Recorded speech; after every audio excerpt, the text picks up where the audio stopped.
హల్లెలూయా. ప్రభు స్తోత్రం. దేవదేవునికి మహిమ ఘనత ప్రభావములు కలుగునుగాక. ఈరోజు వాగ్దాన సందేశం యెషయా గ్రంథం 58వ అధ్యాయం 11వ వచనం. యెహోవా నిన్ను నిత్యము నడిపించును. ప్రభు అయిన యేసుక్రీస్తు ఈ వాక్యం దీవించును గాక. ఆమెన్. ప్రార్థన. ప్రభు ఈ వాక్యం దీవించండి, మీ స్వరం వినిపించండి, వినగల చెవులు, గ్రహింపగల హృదయం మాకు దయచేయండి. యేసు నామములో ప్రార్థిస్తున్నాం తండ్రి. ఆమెన్. హల్లెలూయా. ప్రియులారా, ఈరోజు ప్రభు మాట్లాడుతున్న ప్రవచనాత్మకమైన సందేశం యెహోవా నిన్ను నిత్యం నడిపించును.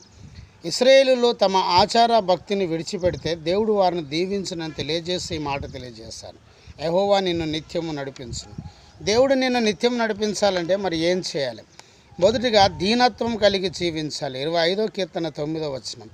రెండోది ప్రార్థన కలిగి జీవించాలి. ఇర్మియా గ్రంథం 31వ అధ్యాయం 9వ వచనం.